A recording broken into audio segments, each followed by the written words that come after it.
A question I get asked quite often is, why am I bloated? So I'm a big fan of testing and matching what goes on inside you through the lab tests and matching that to symptoms and putting the two together. So if you're bloated, it's a strong possibility you've got bugs in your gut, bugs that you shouldn't have at too high a level. Now these bugs can be identified in a stool test and point the finger to not just bloating, but abdominal pain, gas, constipation, diarrhea. Sometimes you alternate between constipation and diarrhea, and you may also have abdominal pain. So that pain's quite a big story that's gone wrong in your digestive system, not that easy to say. And a stool test can help narrow that down for you. And when you start using stool tests, you can see what bad bugs you've got.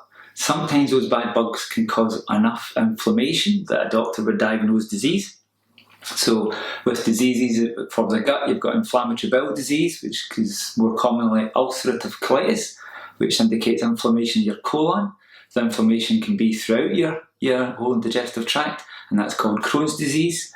More specifically, issues with gluten, it's in wheat, pasta, bread, rolls, cakes, quite a lot of the foods that make up most people's diets, more processed foods, can lead to enough inflammation that a diagnosable term is celiac disease.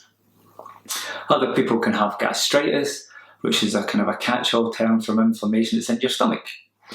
If you don't have inflammation and you've still got bloating, abdominal pain, you've got gas, you've got constipation, diarrhea, those symptoms without inflammation can point the finger towards something called irritable bowel syndrome, or IBS. Now, a lot of people will identify with that, and some people have been to their GP or nutritionists and dietitians, and although they have IBS, been left feeling like it's either all in their head or all they need to do is go away and change their diet.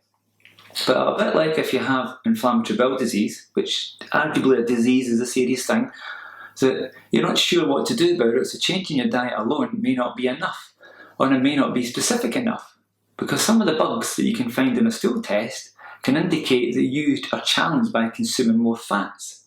So if you start adding avocado, coconut oil, animal fats from steak and chicken legs, that can make your digestive symptoms worse.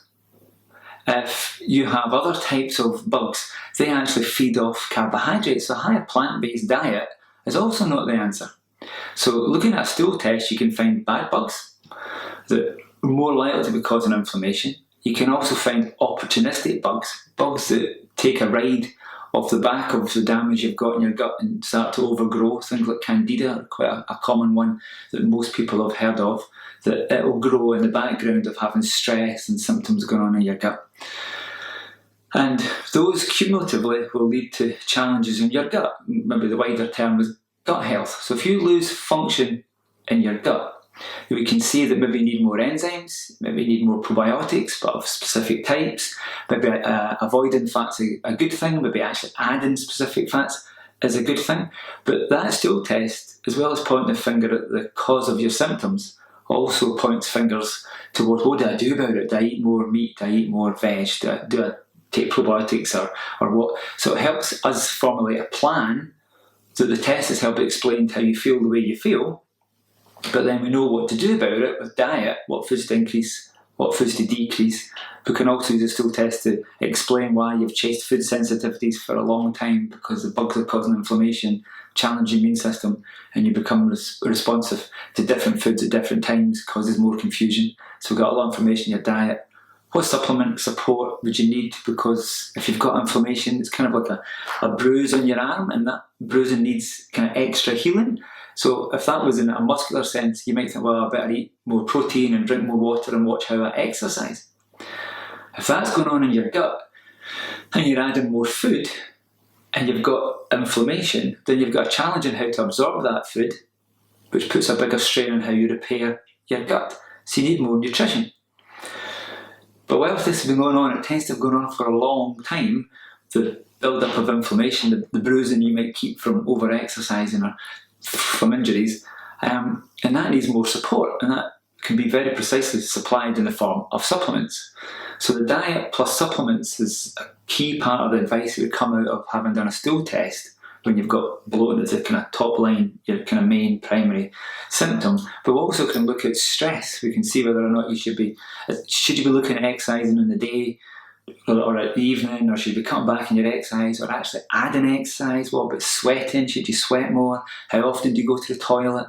What time should you go to your bed at night? And you start to build up a series of lifestyle tips to go along with the supplementation and the diet. So you've got a wider program, a wider range of advice than maybe it's all in your head, your symptoms. Just deal with your symptoms, it's the way it is. So many other people have got that going on.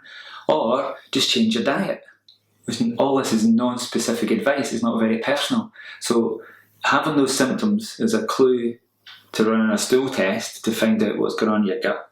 We can find inflammation, we can find the bugs, and that gives us very precise information to what to do, and then ultimately resolve the symptoms.